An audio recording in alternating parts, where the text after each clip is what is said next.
With you again, Brad Macbeth here, Brad from the Simple Plan, and it's a great time to be talking about finances. People are doing that all the time right now. It's the season, and of course there's so much upheaval going on with the never-ending pandemic, and of course inflation rearing its head, and our interest rate's going to go up, and.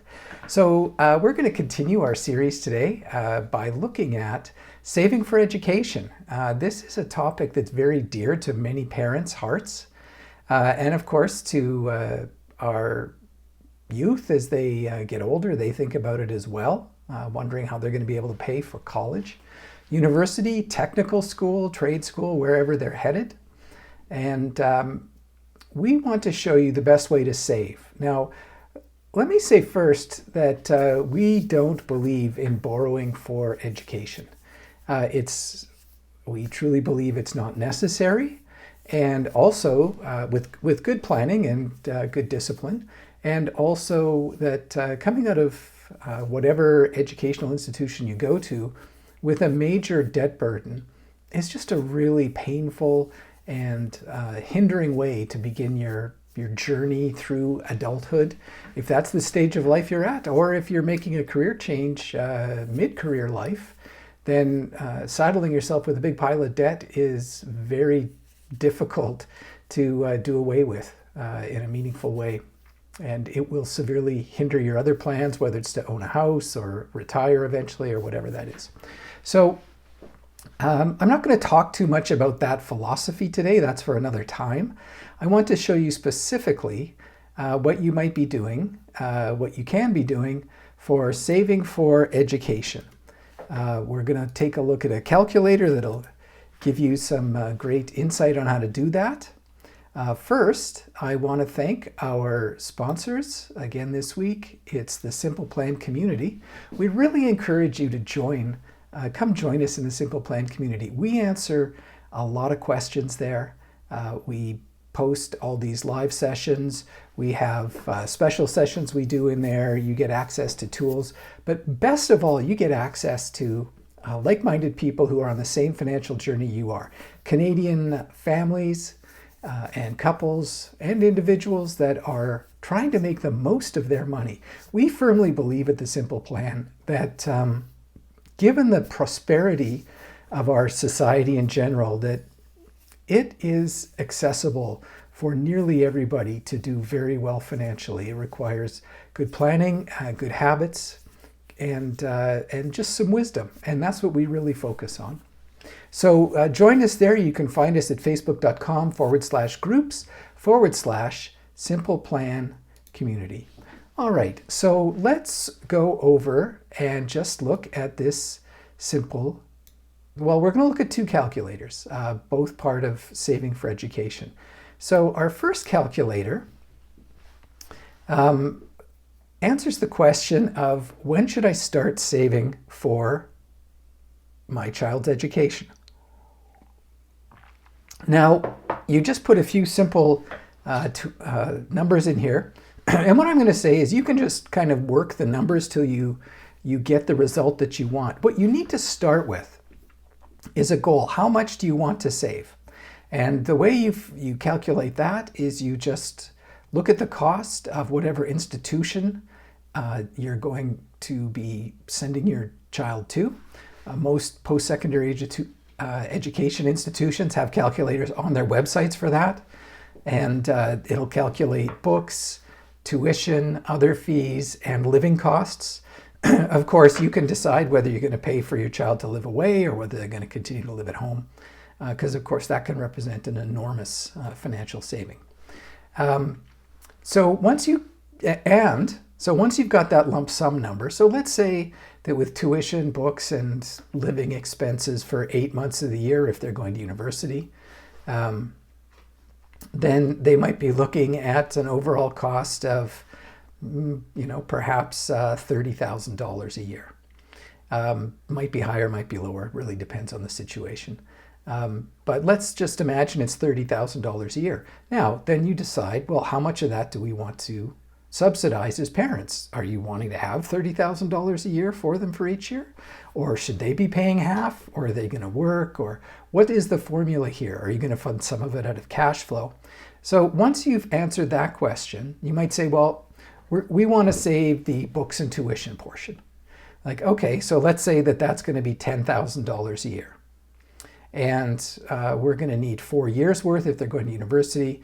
So let's just say we're going to need a lump sum of $40,000. And if our inflation runs at 3% for the next 10 years, then we're probably going to need about 50% more than that. And actually education inflation tends to be more expensive. It tends to run between 5 and 7%. So let's say that we come up with our final goal of needing $50,000 per year for 4 years. No, sorry, we were going to save $10,000 a year. So make it 15 times 4. Let's call it $60,000 is our target. Okay, so we have that number in mind. It's $60,000. So we go to our calculator and we enter our numbers. Now, the reason we put in our family income is because that can have an impact on some of the subsidies we might get. Now, we're going to make an annual RESP contribution. The maximum, and I'll talk about that in a minute, that I would contribute to an RESP for each child would be $2,500 per every year that they're under 18. So, and then let's say we're going to contribute for 18 years. We're going to start early. We'll use this rate of return at 6%. I think you can probably do better than that, but let's just do that. So let's say we're going to put $2,500 a year in. And where's that going to get us to? Okay, so that's going to get us more than we need. We said we needed 60. That's our inflation adjusted number. We're getting 96. So let's say that we only need to put in maybe $1,500 a year. There we go. So now we know that by contributing $1,500 a year, it's just a little over $100 a month per child, we would hit our $60,000 target. But if we delayed 5 years, we would only hit $37,000. So in order to turn the question around, if we're already 5 years late in starting, so maybe our child's already 6 years old, how much are we going to have to put in there? Well, where would 2,200 get us to? Not quite. It looks like it's going to be 2,400. Okay, so do one more there. At 2,450, having delayed 5 years, we are still going to hit our $60,000 target, more or less. So this is, it depends when you're asking this question. If you're asking this question when your child is young, well, you can catch up and there's lots of things you can do. But if you're asking, and it will show you the clear answer that starting sooner is much better. But if you're starting late, then you need to make some decisions about how quickly should I get going here. So what you might be saying is, listen, I'm already 5 years late and I can't afford $2,450. I can only afford $2,000 a month, or let's go back. Let's say I can only afford the $1,500. Well, then we're only going to hit this $37,000 target. And so the cost of waiting those 5 years, the cost of delaying 5 years in starting, was $23,000 in funding at the end of the plan, which is going to have to get made up somewhere, some way, somehow. So we can clearly see from our calculator that it's critical to start as soon as possible. Time is very much on your side. That's not news in the realm of investing, but it's always good to have a reminder about that. Now let's switch to our other calculator here, because our other calculator shows us this great program that the federal government contributes to called the Canada Education Savings Grant. And so how that works is for every dollar that that anybody contributes, and let me just pause on that, anyone can contribute to a child's RESP, parent, grandparent, aunt, uncle, cousin, friend, neighbor, stranger, whatever. It doesn't matter who's contributing, only that the child qualifies and is eligible. So again, we've got our net family income on this calculator. This one is called the CESG, Canada Education Savings Grant Advantage. So let me put in, so the previous calculator, there's the link. And actually, we'll post a couple of shortened bit.ly links for that. That's the link to the cost of waiting calculator. And we'll post, here's the raw link, but we'll post a shortened link for this as well. Here's the raw link for the Canada Education Savings Grant calculator. And we'll get those both posted up there for you in a second. So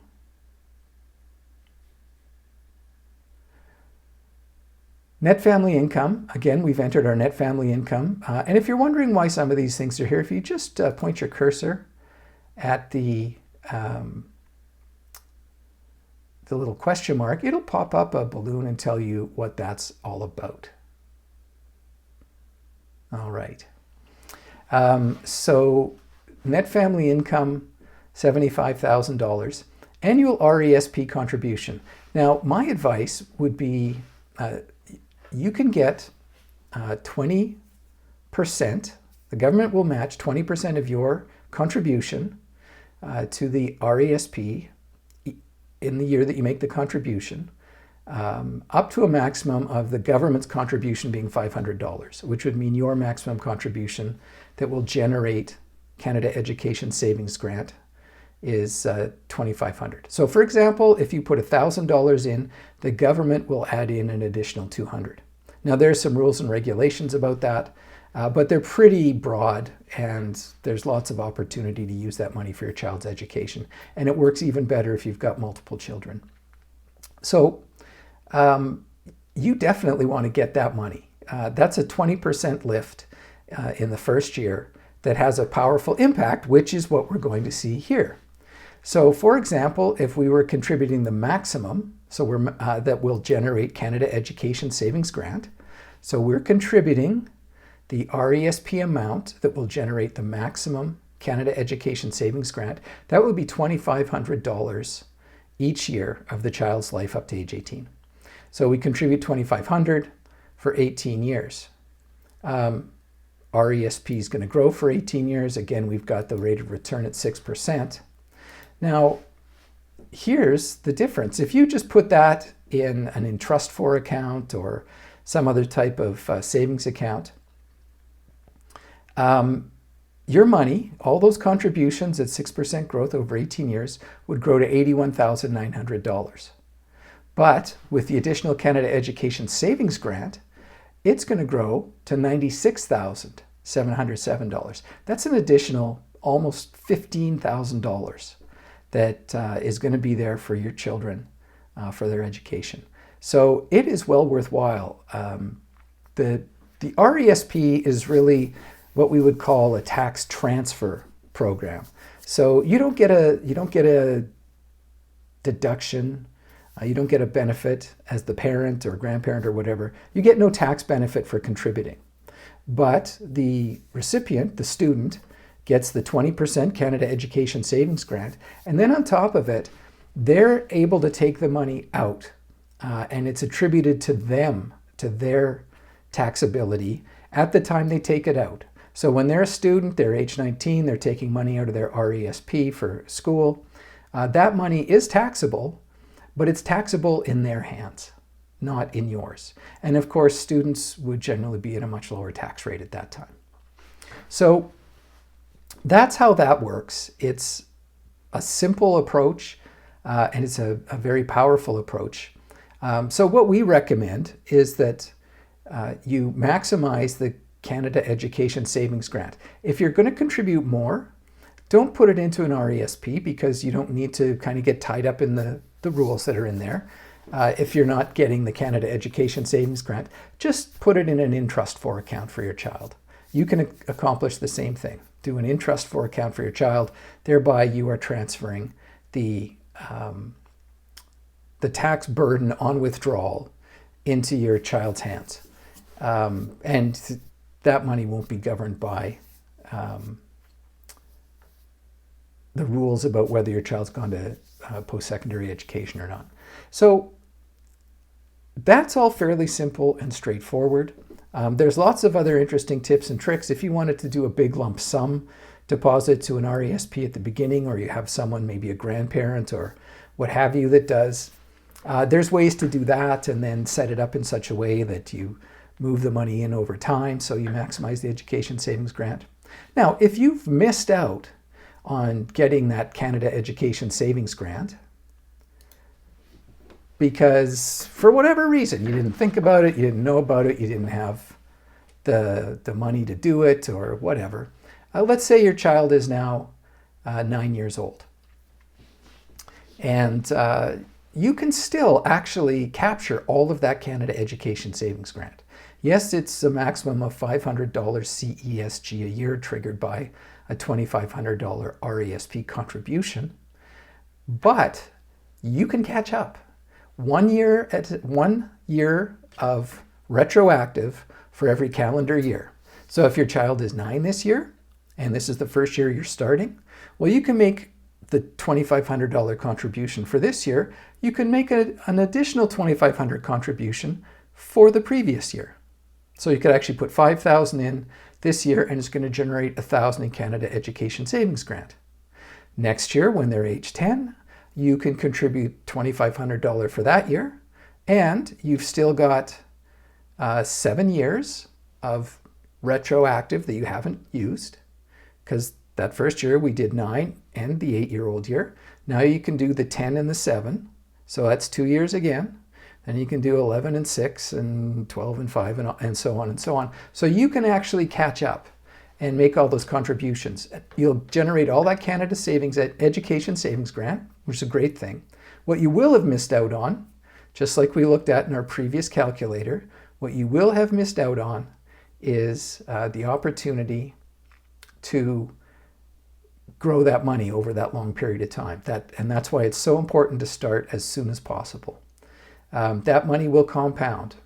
And if you, let me also say, if you don't have much money to contribute, if you open up, it depends on your province, but in some provinces, if you open up an account and you don't have much money to put in, the provincial government does have a bursary that they can throw in there. And I believe the federal government does as well. Only some provinces do. I believe there's an additional one the federal government will add in as well for people of modest means. So you should check into it. Now, how do you check into it? Well, there's a number of ways you can do it. You can, of course, go to the bank. If you're just starting something small, that's not, I would do it myself with an online bank, but you can go to the bank.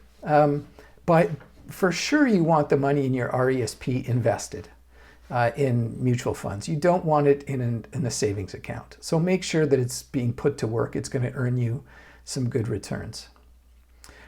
So that's the fairly simple news about the Canada Education Savings Grant. I promised you those bit.ly links. I'm going to do them for you right here.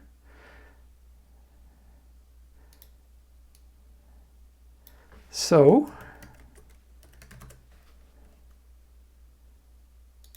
here's the first one. To our first calculator. It's called, this is the one that shows us the cost of waiting.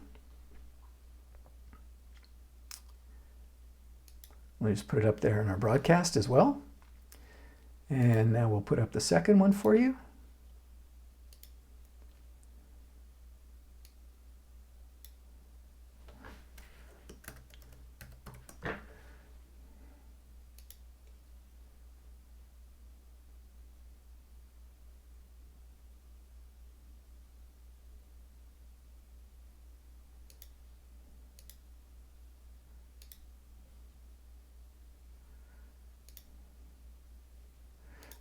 that one's not working.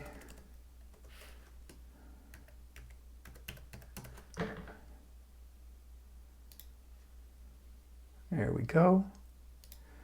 All right, here's the second one to look at the Canada Education Savings Grant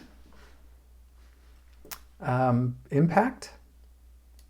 And, you know, this is one of those programs that the government kind of got right. So don't miss out on it. It's pretty good. And they've made improvements on it since they started it. So it's actually going pretty well now and a really good deal. If you have multiple children, I highly recommend that you create a family Canada Education Savings Plan or Registered Education Savings Plan. They're pretty good now, depending on the institution you use at tracking, allocating contributions individually. But when the time comes for your kids to go to school, it just gives you much more flexibility if it's in a family plan. You can figure out how to allocate whatever you want to whoever you want for educational purposes. Now, if one only goes to school for 1 year and one goes to 4, well, you can find a way to even that up somehow else in your finances outside the tax issues. But by putting all your kids into a single family plan, you're going to help ensure that that money can get shared around. Now, if you've got a family situation that is complicated and doesn't warrant that for some reason, you know, maybe you've got a blended family and you want to keep those parts of things separate, well, by all means, set it up however you need to make it work for your family. But that's really the basics I've given you on using the RESP. It's a great way to save. For planning, I would highly recommend that you work with an advisor.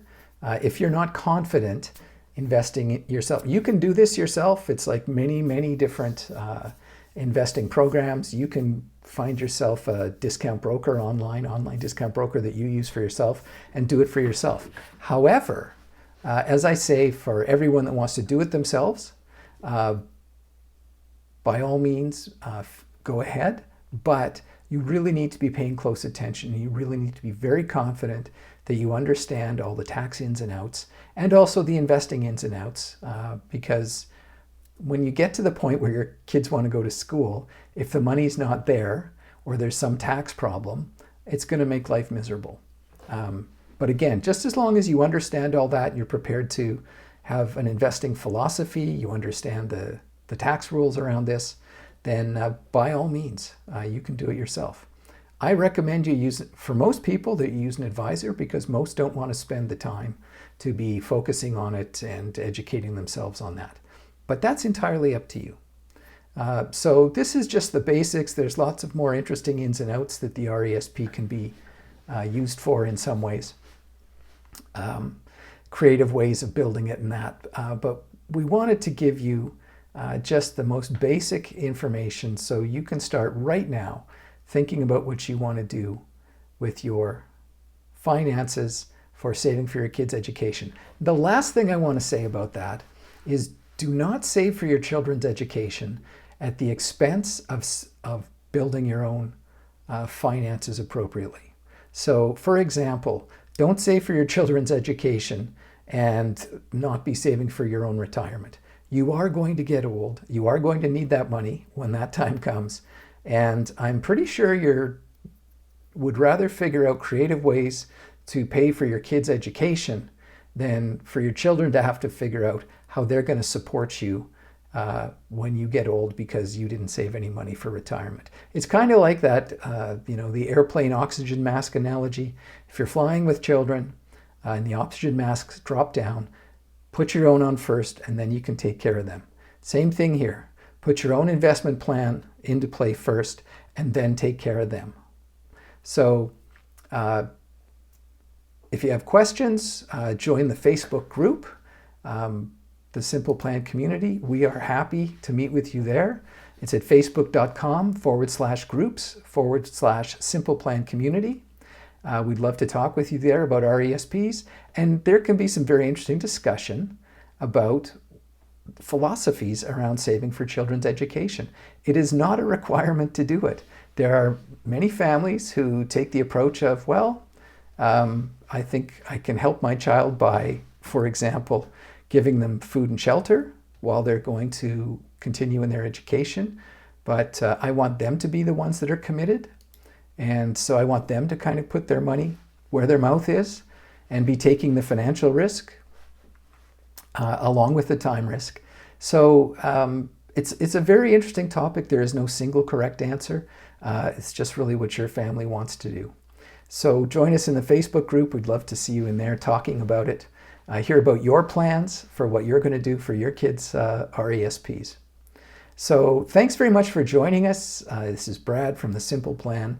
Great to be with you. Hope to see you in the Facebook group.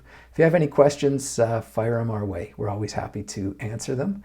And we look forward to seeing you next week when we're going to start talking about saving for and planning for how to buy big things.